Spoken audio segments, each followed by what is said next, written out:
अस्सलामुअलैकुम वरहमतुल्लाहि वबरकातुहू। तो स्टूडेंट्स, हम आपके निसाब में शामिल मकतूब अब्दुल गफ़ूर शहबाज की है, जिसने अपनी बेटी सुगरा के नाम इन्होंने लिखा। तो स्टूडेंट्स, हम इसके ऑब्जेक्टिव क्वेश्चन को हल करेंगे। अगर आप हमारे नए चैनल पे नए हैं तो चैनल को सब्सक्राइब कर लें। हर एक क्वेश्चन को गौर से पढ़ें और अपने नोटबुक में लिखें ताकि आपको याद करने में आसानी हो। आप अगर 2023 में मैट्रिक का एग्ज़ाम देने वाले हैं तो ये क्वेश्चन आपके लिए बहुत ही अच्छा रहेगा। हर एक क्वेश्चन को ध्यान से पढ़ें और लिखते रहें। तो स्टूडेंट, शुरू करते हैं। हमारा पहला सवाल है, अब्दुल गफ़ूर शहबाज का असल नाम क्या था? अब्दुल गफ़ूर शहबाज का असल नाम क्या था? Option A Syed Abdul Gafoor, B Syed Mohammad Abdul Gafoor, B Shahbaz, D Mohammad Abdul Gafoor. तो हमारा सही जवाब है बी सैयद मोहम्मद अब्दुल गफ़ूर। सवाल नंबर 2 है, अब्दुल गफ़ूर शहबाज क्या तखल्लुस करते थे? Option A Shahbaz, B Syed, C Abdul Gafoor, D कोई नहीं। तो हमारा ऑप्शन ए सही है, शहबाज। अब्दुल गफ़ूर शहबाज तखल्लुस करते थे। तखल्लुस का माने समझते हैं स्टूडेंट्स? तखल्लुस कहते हैं कि कोई भी शायर होता है, गज़ल या नज़म हो, उसके आखिरी मिसरा में जब वो अपना नाम लिखता है, यानी उसे हम कलमी नाम भी कहते हैं, तो ये हमारा तखल्लुस कहलाता है। तो तखल्लुस समझ गए होंगे। अगला सवाल देखते हैं 3 नंबर का। अब्दुल गफ़ूर शहबाज कहाँ का रहने वाले थे? Option A Patna, B Arrah, C Muzaffarpur, D Barh. तो हमारा 3 का सही जवाब है डी, वो बाढ़ का रहने वाले थे, सर मीरा बाढ़। सवाल नंबर 4, शहबाज की शादी कितने साल की उम्र में हुई थी? शहबाज की शादी कितने साल की उम्र में हुई थी? Option A 20, B 21, C 18, D 24। तो शहबाज की शादी ऑप्शन ए सही है, 20 साल की उम्र में हुई थी। शहबाज की शादी 20 साल की उम्र में हुई थी। हमारा अगला सवाल है, शहबाज की पहली शादी किस साल हुई थी? शहबाज की पहली शादी किससे हुई थी? ऑप्शन ए है अशरफुन्निसा, B Shamsunnisa, C Izzatunnisa, D अजीजुन्निसा से। तो 5 का सही जवाब है बी शमसुन्निसा से हुई थी, शमसुन्निसा। सवाल नंबर 6 है, शहबाज ने दूसरी शादी कब की? यानी पहली बेगम के इंतकाल के बाद 10 सालों तक इनके साथ रही, फिर उनका इंतकाल हो गया तो शहबाज ने दूसरी शादी की। तो दूसरी शादी इनकी कब हुई थी? ऑप्शन ए कहता है 1896, बी 1897, सी 1898 और डी कहता है 1888 में। तो हमारा 6 का सही जवाब है सी, 1898 में शहबाज की दूसरी शादी हुई थी। सवाल नंबर 7 कहता है, शहबाज की दूसरी बेगम का क्या नाम था? यानी दूसरी शादी की तो उसका क्या नाम था? पहले एक बेगम का नाम मैं पढ़ चुका हूँ, दूसरे का नाम जानते हैं। शहबाज की दूसरी बेगम का क्या नाम था? Option A Ashrafunnisa, B Shamsunnisa, C Izzatunnisa, D Azizunnisa. तो 7 का ऑप्शन ए सही है, अशरफुन्निसा।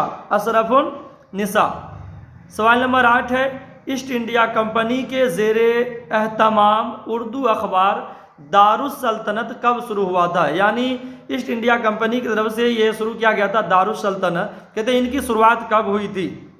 Option A 1870, B 1880, C 1890, D 1900 ईस्वी में। तो 8 का सही जवाब है बी 1880 में, 1880। हमारा सवाल है 9 नंबर, शहबाज ने किन किन अखबारों में काम किया? शहबाज ने किन किन अखबारों में काम किया? ऑप्शन ए कहता अवध पंच लखनऊ में, उसी में मैंने एक और लिखा है अवध अखबार, बी अलपंच पटना, सी मखजन लाहौर, डी इनमें सभी। तो शहबाज ने ये सारे अखबार जो थे इन सभी में काम किया।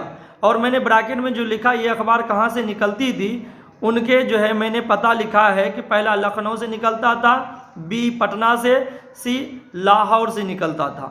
तो कहते हैं कि इनमें से कौन सही है? तो इनका सभी सी है, डी ऑप्शन सही है, शहबाज ने सारे अखबार में काम किए। ऑप्शन हमारा 10 है, सवाल नंबर 10, शहबाज का इंतकाल कब हुआ? ऑप्शन ए 30 नवंबर 1908, बी 30 दिसंबर 1908, सी 20 नवंबर 1908, डी 30 नवंबर 1918। तो 10 का हमारा ए सही है, 30 नवंबर 1908 में शहबाज का इंतकाल हो गया। सवाल नंबर 11 है, इनमें से कौन शहबाज की नज़म है? यानी इनमें से 3 नहीं है, एक शहबाज की नज़म है। ऐसे सवाल पूछे जाते हैं कि कौन नहीं है, तो आप ये याद रखेंगे कि 3 को छाड़ देना कि 3 नहीं है और इनमें से एक ही होंगे। तो स्टूडेंट्स ऑप्शन ए है फिरदौसी अकीदत, बी हम नौजवान हैं, सी रक्स हयात, डी कुरानुल शादैन। तो हमारा 11 का डी सही है, कुरानुल शादैन। सवाल नंबर है 12, इनमें शहबाज की कौन सी नज़म नहीं है? मतलब ये हुआ कि 4 ऑप्शन है तो इनमें 3 शहबाज की नज़म है लेकिन चौथा नहीं है।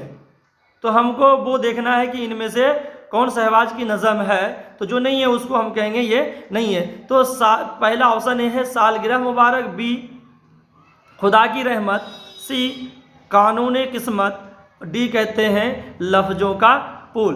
तो 12 का हमारा जो है डी सही है, लफ्ज़ों का पुल। लफ्ज़ों का पुल जो नज़म है वो शहबाज की नहीं है, बाकी ये तीनों शहबाज की हैं। इसको हम स्टूडेंट्स कॉपी में ज़रूर लिख लेंगे कि शहबाज की कौन कौन सी नज़म की किताबें हैं, इनमें से 3 लिखे गए हैं।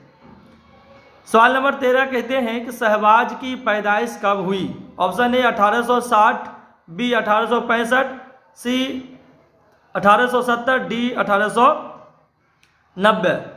तो 13 का सही जवाब है ए 1860। सवाल नंबर 14, शहबाज ने शामिल निसाब मकतूब में जिस बच्ची का जिक्र किया है उसका नाम क्या है? यानी शहबाज ने जो मकतूब लिखे हैं आपके निसाब में, आपके किताब में, किस बच्ची के ऊपर लिखे, किसको खत लिखे, उनका नाम पूछा जा रहा है। ऑप्शन ए कहता है रुकैया, बी जैनब, सी असगरी, डी सोगरा। तो इसका सही जवाब है डी सोगरा। इन्होंने सोगरा के नाम खत लिखा जो शहबाज की बेटी थी। सवाल नंबर है 15, आपके निसाब में शामिल मकतूब अपनी बेटी सोगरा के नाम के मुसन्निफ कौन है? ऐसा भी सवाल पूछा जाता है चैप्टर राइटर के नाम से। ऐसे 2-3 सवाल पूछे जाते हैं, आप याद रखेंगे कि कौन सा चैप्टर किसने लिखा है। मुसन्निफ उसी को कहते हैं जिसको अंग्रेजी में हम राइटर बोलते हैं और आप हिंदी में उसे लेखक कह सकते हैं। हमारा ऑप्शन ए है मोहसिन, बी सोहेल अजीमाबादी, सी अब्दुल गफूर शहबाज, डी गालिब। तो इसको लिखे हैं 15 का सी सही है, अब्दुल गफूर शहबाज ने अपनी बेटी सोगरा के नाम मकतूब लिखे। तो हमारा 15 क्वेश्चन ऑब्जेक्टिव हल हो गए। स्टूडेंट इसको लिखें, कॉपी में नोट करें और इसे याद करें और हमारे चैनल पे बने रहें और चैनल को सब्सक्राइब ज़रूर करें। खुदा हाफिज़।